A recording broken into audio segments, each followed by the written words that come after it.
Okay, hello.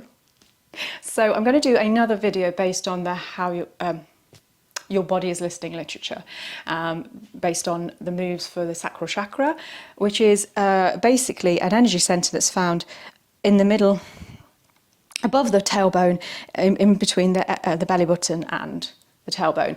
It's an orange energy centre. Picture it like a galaxy of swirling orange cloud that's moving in a anti-clockwise direction. And it's our place of nurturing, it's our place of self-identity, it's a place of passion and creativity and inspiration. So when we kind of have this balanced and we feel strong, we're going to feel passionate, we're going to have better sex lives. We are going to feel that we know who we are, we're going to feel that we are more beautiful, we are inspired to live life, we live on impulse rather than living in fear. So let's get started. So there is 5 moves in this series, and we're not going to do them on both sides necessarily, but I'm going to show you how to do them. So start by bringing your feet into band angle pose. Now, you might want to be further out if your hips are very tight, or you might want to try and bring yourself further in. But what happens is your back's going to go into this position. So the further out you are, the more you're going to be able to sit up and come through the legs. Well, what I don't want you to do is necessarily push down on your legs, but if we can just put a little bit of weight through there, that would be great. If you could hold onto your ankles, whichever position you've chosen, sit up nice and tall on top of your tailbone.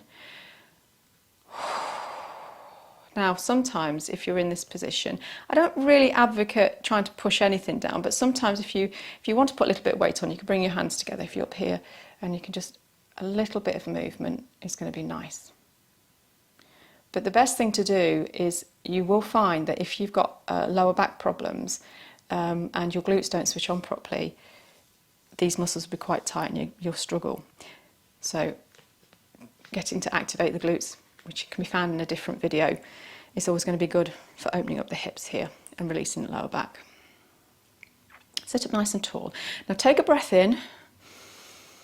As you exhale, I really want you to contract this area where that pelvic floor muscle is back. So really kind of pull it back towards the spine and push the air out. And again.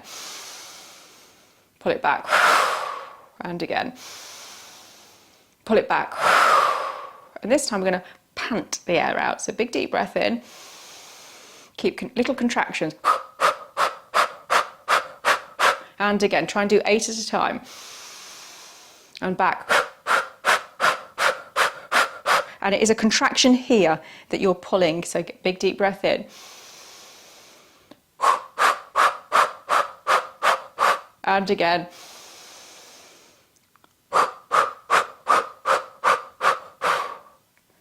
Okay, release that. This isn't actually the book, but this is a good one to activate it. So put your legs nice and loose, drop your body down, lift your chest up, and then just wiggle on the spot.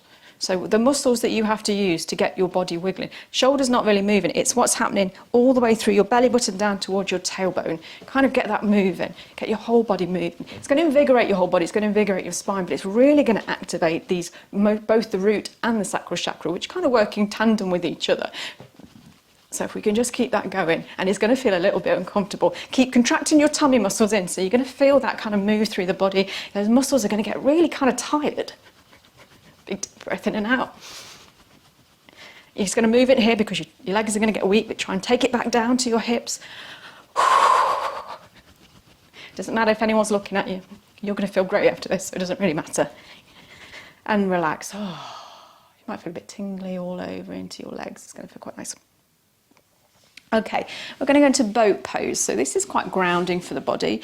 If we kind of sit up nice and high and we contract into that pelvic floor, so think about the hips kissing each other and coming together and leaning back and feeling that there's some activation there, kind of pulling up through the body.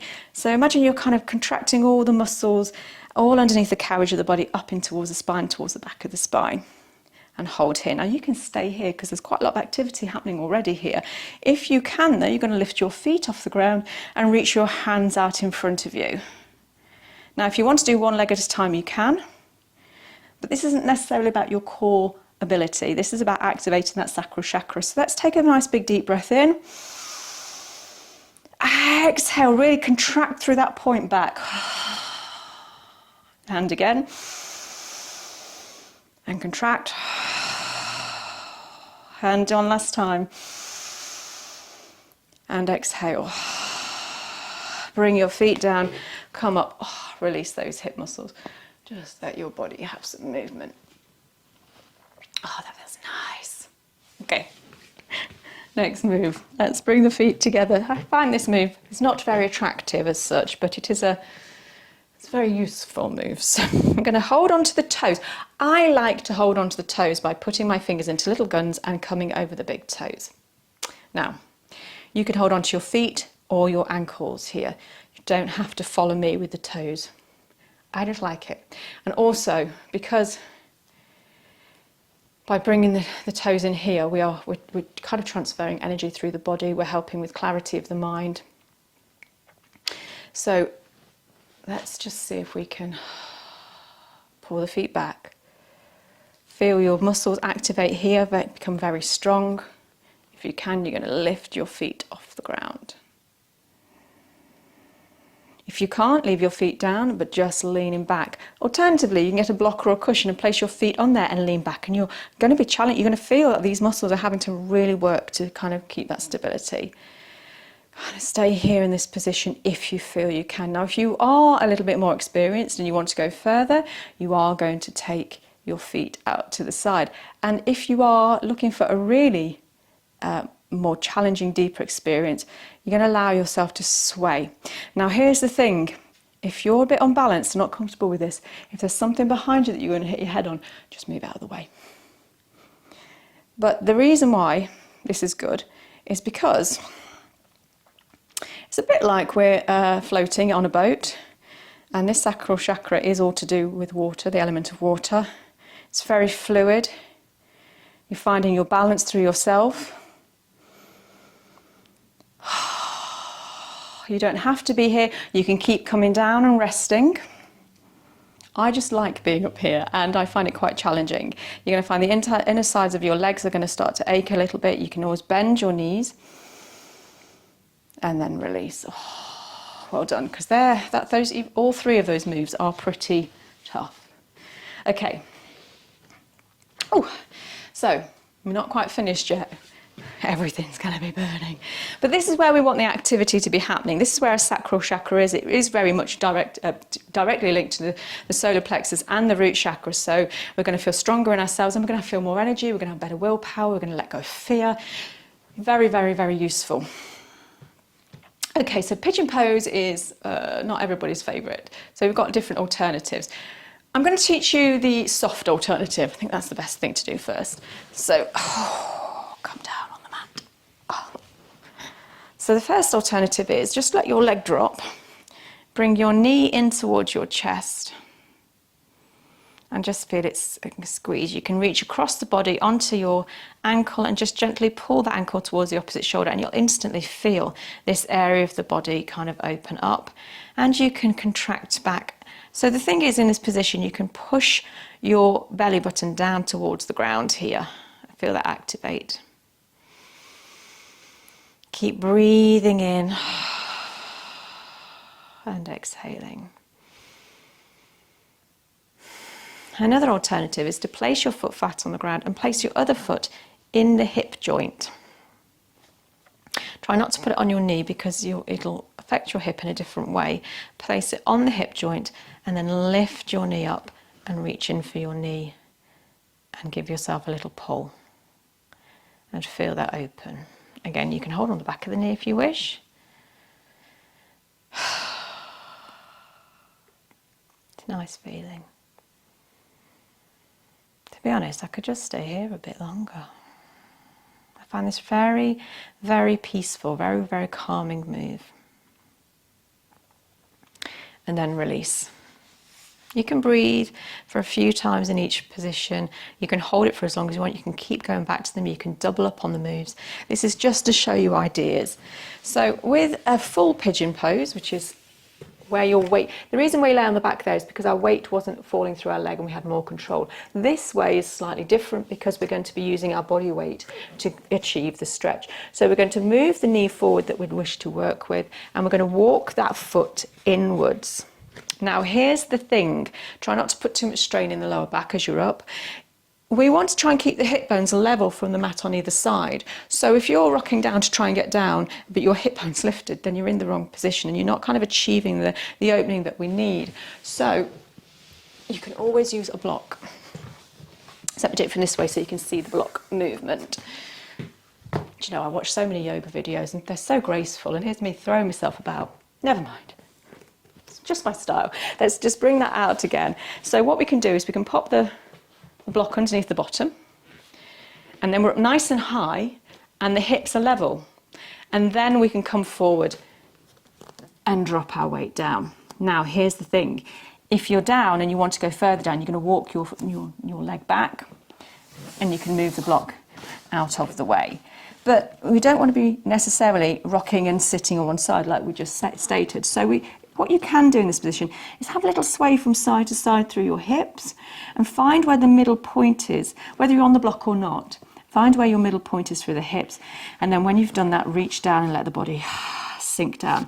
You can use the block then to drop your head on, or if you don't have a block, you can use your hands and drop your head onto your hands. The more you open up your elbows, the more you can let the body drop down.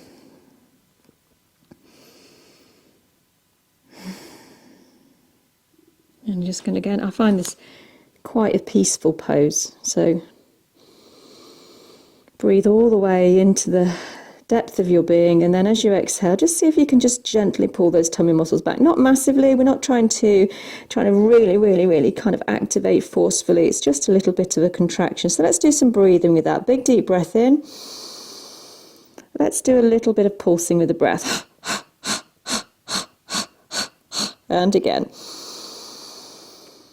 Last time. Well done. Coming back up. So that is a nice little pigeon pose. And the final move, which is actually number 1 in the book, is your frog pose. Now, you could turn sideways on the mat. That's safer. However, I like my knees to slide. So what you can do is allow your hips to come down into this position. Actually, if I do it that way, you perhaps won't be able to see me quite so well. So, it's quite slippy, my mat. Just take your hips down. And what you want to do is make sure your knees and your hips are in line with each other, and then come down. Now, most of you are going to be up here and probably screaming. But if you can, you want to settle and relax, maybe even move through it a couple of times, because the initial is going to move very quickly. So the more you kind of think, give way, relax, the more it will just relax and give way. And it's the same with everything in life. The more you hold on to something because you're frightened, because you think you might hurt yourself or it's not going to work out, the more you tense, you're going to hold those muscles. And this is about letting things be fluid and letting go of trauma and knowing that you're going to be okay. So that root chakra and that sacral chakra work together to define you as a person. So the more you can relax and trust that you're going to be okay and your muscles are going to be fine. Just working towards opening up the knees more and more. Just the more better you're going to feel about yourself, and more inspired throughout the day to be better and do more and have more and become more. Big deep breath in. Exhale. And then very gently, when you come up out of this, you're going to bring your hands underneath your shoulders, draw your knees in, and then release. That was fun. Okay. Try all those moves, try them together, vary them, do one just one day, do 2 another day, whatever it works for you. Okay, let's bring the hands down. Namaste.